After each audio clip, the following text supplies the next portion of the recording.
Hello, and welcome to another episode of Chatting with the Experts, where I speak with phenomenal women from Africa, from the Caribbean, and in the diaspora. And they share my mission, which is to educate, empower, and to encourage women globally. Today is no exception, and our show is titled Every Petal, Dusk, Twilight, Dawn. My guest, who will join me in a second, says, transforming in every season where every or each wave is a gift. She says, let's unfold with curiosity and wonder. My guest is a storyteller, a poet, and coach, and is a United Kingdom and Republic of Ireland champion for governance, a HBR Advisory Council member, a TEDx panelist, and a fellow of the Association for Coaching. Isn't she amazing? And with that, I want to welcome Tesse Akpeki to Chatting with the Experts. Hi, Paula. Welcome, welcome, welcome, Tesse. I'm blessed that you said yes to being a guest on the show. I'm so glad to be here. Absolutely. Today, we're going to be talking about something that's special to you. And you titled it Every Petal, the Dusk, the Twilight, and the Dawn. Let's talk about this. Why did you title the show that in the first place? There's a reason. There's a very deep reason, and the petals of flowers are very beautiful. And singly, they are delicate, fragile, vulnerable, easily destroyed. But when you put every petal together, it becomes a consolation. The beauty of the flower comes from every petal together. And that's why I called it Every Petal. In our seasons, in our reasons, in our lifetime, every petal matters. One is not important than the other. And that's what I'll be talking about today. But then again, I looked at the different waves of our experience. There's dusk, there's the twilight, and then there's dawn. And each of those signifies different rhythms. So with every petal, we'll be looking at how these different rhythms interact, engage, transform. And every season has a reason. So I hope that these different threads will come together as golden and hopefully speak to every person's experience. So you talked about dusk, Mm. twilight, dawn. Which comes first, Tessie?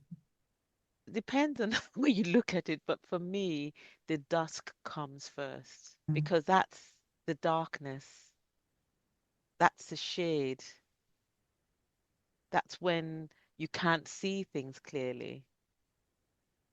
And in my reasoning, that time of the darkness, of the shade, of the uncertainty, in my experience, is what has come first.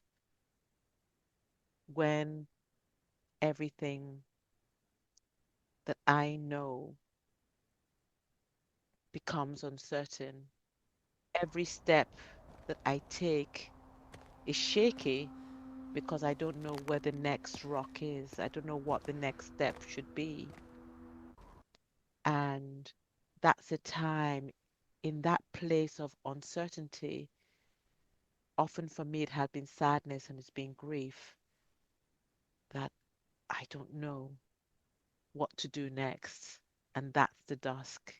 And I think for different people, that season, that rhythm of dusk will vary, it will change. But for me, it has been traumatic events from being very young till now that when has struck, the dusk is present very strongly. Okay, all right. So for you, it's been dusk, tragedy, loss, sadness. Yeah. I'm almost saying, because we talked about petals, beauty. So from dusk, there's a twilight. Twilight. Okay, let's talk about twilight. What's twilight for you? Twilight, this kind of thing in a lot of places. The twilight is when the light is beginning to come through, but not quite. And in some countries, there's that kind of amber type of glow whereby it's not quite daylight and it's not quite night. For Mm, me, that's the twilight thing. It's where you have this kind a transition that is not quite dark and not quite light, but it's quite real. And I would s- express it as emergence. mm, Something is beginning to unfold. Something is beginning to surface, but I'm not quite sure what that is. And for me, during my twilight season, I really had this relationship with the butterfly. And I studied a lot about the butterflies and the butterfly effect. And the butterfly is not always beautiful. The butterfly starts as a maggoty kind of thing, very ugly, and then it's in a kind of um, cocoon form whereby it's wrapped with layers of stuff and this kind of fluid inside, and it's not exactly pretty to look at. And it's in that form for quite a while, and then it breaks out from that cocooning effect type of thing, and it comes out, and the wings are still wet. And this is a creature that is supposed to fly, and the only way it can fly is when it comes up with those wet wings, and the wings begin to move, and it dries, and then it can fly, and then it comes out with all kinds of different colors.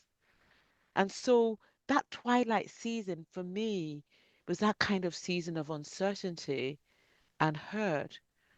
And in that sheltered place of cocooning, there was that protection of being there and learning and relearning and knowing that protective state was somewhere where I could get some clarity.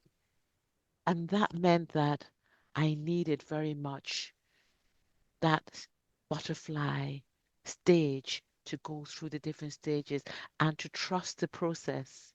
That even though it was a time of protection and being there, there'd be a time when I would break out of that shell, of that shelter, of that comfort, and begin to fly.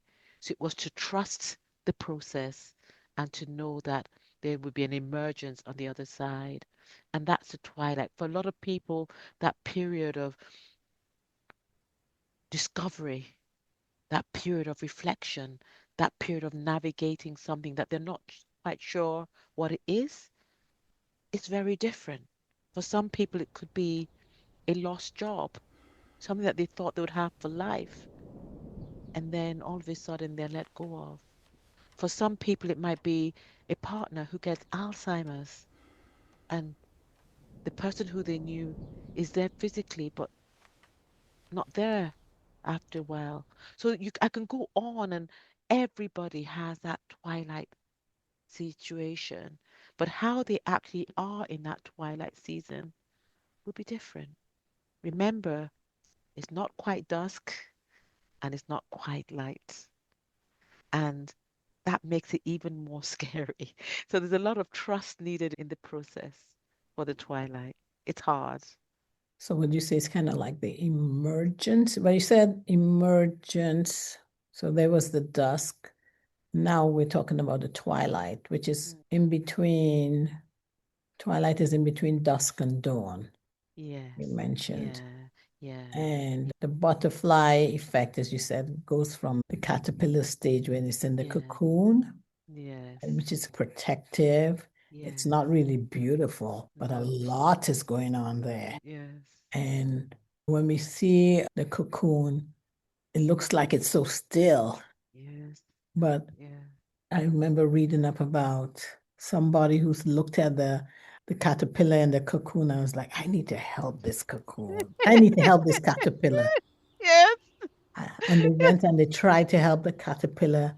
But what they actually did was not helpful to the caterpillar. Yes. It Yes. was detrimental to the caterpillar because the caterpillar couldn't emerge. There were so many important things going Yeah. on Yeah. that was needed. And you mentioned that during that stage, as painful as it was, as Mm. difficult as it is, or was, or Mm. is ongoing, Mm. Yeah. something important was happening. Yeah. In your case, what was happening? Yeah. That's a beautiful question. And in my case, what was happening in the various traumatic events that I navigated was actually to look at struggle not as something that was meant to crush me, but something that I could use to strengthen my wings, which were being formed. And that was very hard because it meant sitting and leaning into discomfort, but also being aware that I probably couldn't navigate the twilight by myself. Mhm. And it meant that I had to make myself vulnerable, know where my limitations are. It meant that being somebody who has grown up very independent and doing a lot of things for myself, I had to know how to lean on other people for that time, how to research and resource help, how to ask for help, but also how to sit in the struggle without necessarily struggling because there was no energy to struggle. There just wasn't the energy there physically, emotionally, there wasn't the energy. And there was something about being in that twilight, which was about resting in possibility, but also knowing that just like that, every petal matters. It was other people's take on the petal that was important for me to be part of that petal constellation. And as I said, that's very hard if you're used to being independent. It's about dependent, interdependence, and acknowledging that. But also for someone like me that is very high functioning and high performing, it's very easy for me to see myself as a failure and not wanting to fail. But that not wanting to fail had resulted through my life in sometimes overperforming, being performative, not resting, burning out. And the twilight for me this time round was to accept and surrender to what was going on in the knowledge that just like the butterfly through the struggle would emerge to be beautiful, I had to trust the process that I could emerge from the pain and the loss and the grief of what I was experiencing, and I could still be beautiful. I could still be lovely. I had to trust that.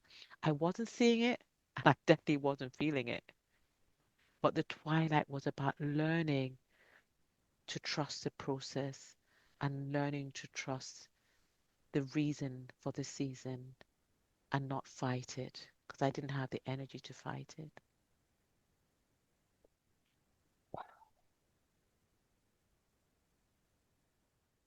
Jesse, that's deep. Yeah, That's very deep. yeah, I know that you've described yourself as a storyteller. yeah, I'm hearing a story, but I'm also hearing a poet, a poetess. yeah, I'm also hearing a coach. yes, yeah, And so you're embracing all three in one. yeah, all three in one. Yeah, So I took down some notes here about acceptance and surrendering and being dependent and yet realizing that you had to be you considered yourself an independent woman, but understanding that during the twilight zone, you had to be dependent on yeah, people in order to survive. mm, mm, Willingly or unwillingly, you had to be dependent yeah, yeah, because you started seeing in yourself things that maybe being in the cocoon mm, yeah, enabled you to see more clearly. I'm not sure if I'm never been a yeah, person of much words. I don't consider yeah, myself, yeah, but I've always left that to you. yeah, And you've done yeah. such a great job. Yeah, yeah. I love what you're saying to see more clearly because in the cocoon, because of the blurriness of the situation, it's very hard to see clearly. And that's where the trust lies, that to not see clearly, but yet to trust what is going on. And in the cocoon, for me, because of my particular challenges, I needed to get to clarity. But in getting to clarity, to recognize that I wouldn't understand everything. I'm a lawyer by background and I'm very cognitive in that legal space. And it's just like you ask a question and you expect an answer and you expect clarity to emerge. But in the twilight, when you're dealing with life and life circumstances, that clarity doesn't always emerge. And so for me, it was about being more intuitive and connecting with my intuition and my hunches, and also connecting with other people who could help me to stay with the things that made my life uncomfortable or things that were painful. So, one of the things that happened was my beloved brother Tony was killed. And he was a pedestrian going to work. Now, you'd expect that anybody who goes to work would come back home, right?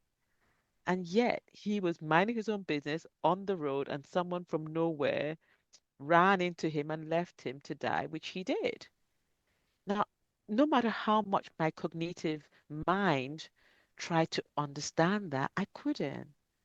So in that cocoon, I had to accept that there's some things that I will never understand. And in that cocoon, I had to accept that somewhere I had to find forgiveness for the woman who did that to my brother. Because if I did not forgive her, it would be like me drinking poison and expecting somebody else to die, which is what Nelson Mandela said. And somewhere I needed to connect with my forgiveness, and forgiving was very hard. So in the cocoon, I had to somehow ask I have a faith. I had to ask God, my maker and creator, to help me to find it in my heart to forgive this woman who, by the way, hadn't even said sorry. Right. Another thing was for me having a lot of ill health because I didn't take care of my health. And I was burning out and my body screamed and I wouldn't listen. So I had illness put me down and I had to go to a lot of operations and things. So in the cocoon, I had to actually, rather than say, oh God, you stopped me from working for X number of months, for X number of years, I had to say, Lord, how can I use this illness which I'm experiencing? How can I see the gift in it? And so in that cocoon, I began to learn how to see the gift in things which were not necessarily positive and not necessarily calming and not necessarily comfortable. How could I see the gift even in bad stuff?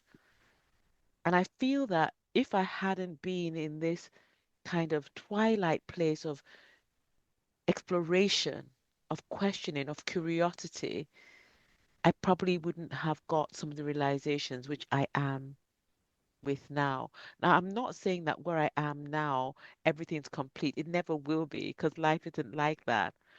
But I sense that I'm much more refined in my acceptance of shade and light now than I ever was growing up as an optimistic teenager, becoming a 20-year-old and 30-year-old. I have more of a sense of peace in this place of consciousness. And I suspect that other people who are going through twilight will be wrestling with their own stories and their own situations. It will be different for everybody. Yes, absolutely. So I know that you're a coach. Mm. I know that, correct me in the number of years, I was going to say 2 or 3 years ago, you founded Future Focus Wellness and Resilience, Mhm. Resiliency. Yeah.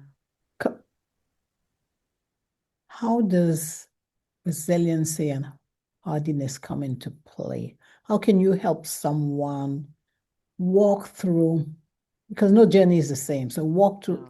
through a similar journey to where you are? Because I know that is the whole purpose of future focus, Mm.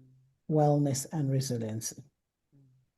Let's talk a little bit about that. This is Tessie Talks, Mm. but I do want to bring that up because I know that's your passion these days. It's not about you, it's more about helping others because of your journey. Paula, I love how you asked the questions and you've moved seamlessly to Dawn. Yes, sign You Dawn. moved very seamlessly to Dawn. And Dawn very much is a new beginning. It's a fresh start. It's the light is coming and the light is shining. So that's a lot what Future Focus is about. I had founded an earlier version of leadership, which was about for leaders, and that's what led to Future Focus.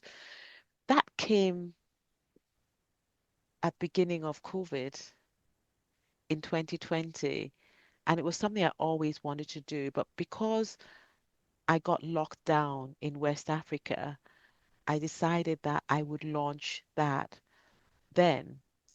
And what happened there was that I had expected maybe 20 or 30, 40 expressions of interest in connecting with that idea of resiliency for leaders. And actually, 2,000 inquiries later, in 1 week, I realized I had hit on something. So it's one of those things where you don't realize that every other people are interested. So much so that same year in 2020, for the first time, I was contacted by a regulator, which is the Charity Commission for England and Wales, and they asked me to ask a question about leaders and the resilience in COVID. And I was completely and utterly surprised by that. But as a coach, where does this relate to well-being and resilience? Where does this relate to the different petals? Coaching, when it's working, coaching is very much about helping people to consider questions as they form and create their future. And that's questions about anything. It could be questions about their business, it could be questions about their personal life, it could be questions about their executive functioning, it'd be questions about anything. And a good coach would be the person who trusts their coachee to know the answers, but need the expertise to bring them out. And so to be able to enter into a new dawn and to see a new day, a good coach will walk alongside the person they are coaching and help them to sit with their curiosity and help them to be honest in a way that is non-judgmental, in a way that is not about shaming or blaming, and in a way that is an acceptance of that person for themselves, by themselves. What do I mean by that? A coach needs to accept the coachee, the group that they're coaching as it is, and actually hold up a mirror to that person, hold up a mirror to that group, and help them to see their possibilities, their probabilities without judgment. So for me, the coach in Dawn is someone who radiates hope for the person or the group they're coaching and say, this is possible. Do you believe it for yourself? And then along that journey, walk alongside them, side by side, and enable them to see those possibilities, those probabilities for themselves, and get the agency, the enablement, the facilitation, and the support to walk their journey by themselves. So I love this saying. Actually, I heard this saying, and it was by group Peter Block, who is a well-known facilitator, community builder. And the saying was, someone walking alongside you, taking your hand, you taking theirs, and you walk each other home.